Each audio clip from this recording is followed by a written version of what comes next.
Welcome, history viewers. Today, we uncover the hidden truth behind the greatest conqueror of the ancient world. You know Alexander as a flawless god-king who vanquished the world with his unmatched martial brilliance.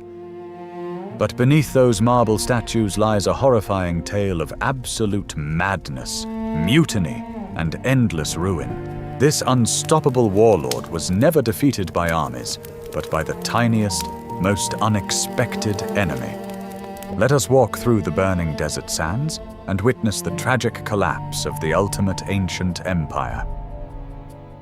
According to ancient texts, Alexander was born to be a living god, destined to unite the East and the West. By the age of 30, he had vanquished the mighty Persian Empire and claimed over 2 million vast square miles. The Greek historians paint a portrait of a fearless visionary leading from the front of every major battle. His legendary Macedonian Phalanx was an invincible wall of sharp pikes marching forward. In shining armor, he rode his magnificent black horse, Bucephalus, striking terror into his foes. Enemy lines shattered before his cavalry charges, and entire cities surrendered rather than face his wrath. He was worshipped as an Egyptian pharaoh and a Persian king of kings, seemingly untouchable by mortal men. Gold and silver flowed into his treasury like endless rivers, funding his massive, unstoppable war machine. Yet beneath this glorious facade of absolute victory, the foundation of his empire was crumbling away. Historian Plutarch suggests that his rapid success bred a toxic arrogance that slowly poisoned his own mind. The young king began to believe his own divine propaganda, demanding his generals kneel before him. This custom deeply offended the proud Macedonian veterans who fought beside him from the start. If you were a brave, battle-hardened soldier, would you bow like a slave to a man you once called your equal brother? Resentment festered in the camp as the army marched deeper into unknown territories far from their homeland. The glorious adventure quickly transformed into a never-ending nightmare of exhaustion and paranoia. The marble facade cracked completely during a drunken banquet in the remote and harsh province of Bactria. Alexander, in exotic Persian silk, drank heavily and began to mock his own father's great deeds. Cleitus the Black, a veteran general who had once saved the king's life in battle, could no longer stay silent. He fiercely criticized the king's pride, reminding him his power was built on Macedonian blood. Blinded by wine and explosive rage, the mighty god-king silenced his fiercely loyal friend in one tragic instant. According to ancient Arian, Alexander wept for 3 days in his tent, but the grim damage was done.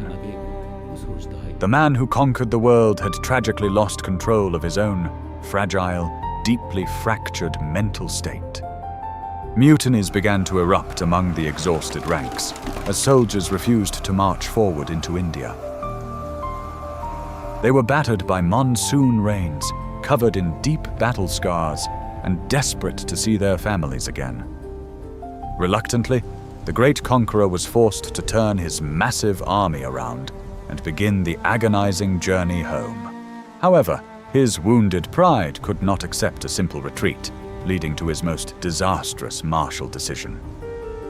He chose to march his forces straight through the deadly, unforgiving wasteland of the Gedrosian Desert. Modern scholars believe this was a calculated punishment for their mutiny, a cruel display of dominance. The burning sands stretched endlessly, reflecting a harsh, blinding heat that instantly dried up their water supply. Poor pack animals dropped dead in the dunes, and the once mighty soldiers were reduced to crawling on their hands and knees. They abandoned their heavy bronze armor and looted gold, realizing wealth was useless in the deadly wasteland. Men drank murky mud and desperate fluids just to survive another day under the scorching desert sun. Starvation and severe thirst claimed the lives of tens of thousands of camp followers, women, and innocent children. He lost more of his people to the blazing sands than he ever did to the Persian imperial army. This was no strategic victory. It was a devastating tragedy born from a king's massive, giant ego. Does a true leader sacrifice his loyal people just to prove a point, or is that the mark of a tyrant? When the broken remnants of his army finally emerged from the desert, they looked like hollow, marching ghosts. Even the legendary warhorse, Bucephalus, fell to the harsh desert, taking a piece of his soul. The expedition had transformed from a heroic crusade into a senseless, devastating march across ruined earth. Alexander reached the royal palace in Babylon, but he was merely a hollow shell of his past self. He had conquered over 5 million square kilometers, but he never built a functional system to govern them. Historical records show he was an adrenaline junkie, addicted to the thrill of the battlefield. He left behind a trail of burning cities and shattered cultures without establishing a stable government. In Babylon, surrounded by vast, untold wealth, the 32-year-old king was totally exhausted. His immune system, battered by years of extreme stress, heavy drinking, and severe, deep wounds, finally collapsed. After a long night of heavy drinking, he was suddenly struck by a relentless, mysterious fever. He lay paralyzed in his opulent royal bed, sweating profusely, while his terrified generals gathered near. The man who had survived 100 deadly cavalry charges could not fight the microscopic foe in his blood. Modern scholars strongly suspect that the killer was a tiny Anopheles mosquito with malaria. It is the ultimate historical irony, the invincible god-king brought down by a buzzing insect. For 10 agonizing days, the fever burned through his veins, stripping away his last remaining shreds of dignity. His loyal soldiers were allowed to walk past his bed one last time, witnessing the pathetic state of their leader. He could no longer speak, only acknowledging his weeping veterans with a slow, trembling movement of his eyes. The air in the royal chamber was thick with impending doom and the silent, hungry ambition of his commanders. They leaned in closely, waiting to hear who would inherit the vast, uncontrollable empire he had ruthlessly forged. When asked to name his successor, the dying king allegedly whispered 2 chilling final words to the strongest. This vague and reckless final command guaranteed that his empire would immediately drown in a sea of endless war.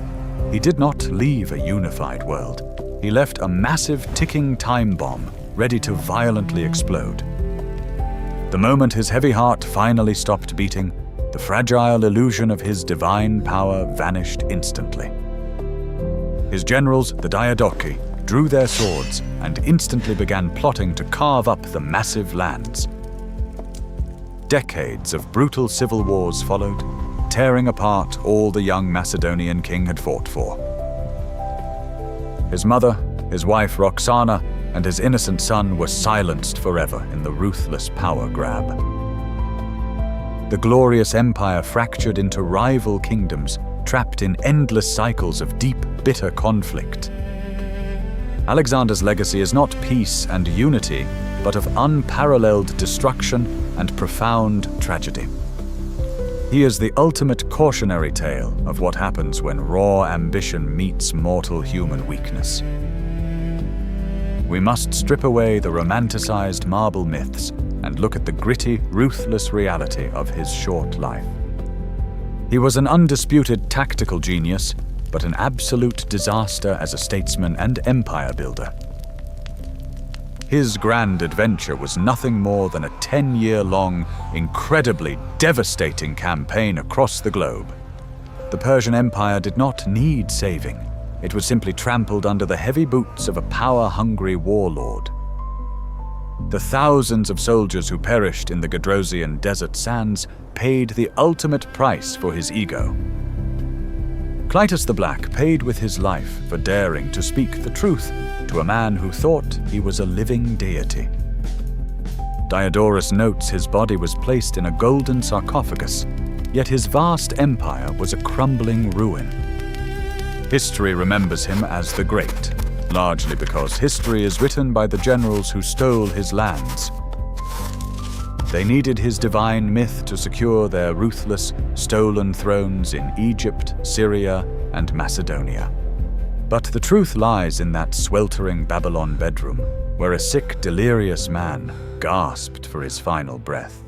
A man who possessed the strategic brilliance to conquer the vast, entire world, but could not conquer his own dark mind. His golden armor could deflect bronze spears and arrows, but it could not protect him from the bite of a mosquito. When you look at a grand statue of Alexander, remember the exhausted soldiers and the burning sands. Remember the loyal friend struck down in a drunken rage, and the great, massive empire that shattered the day he died. True greatness requires more than just winning battles.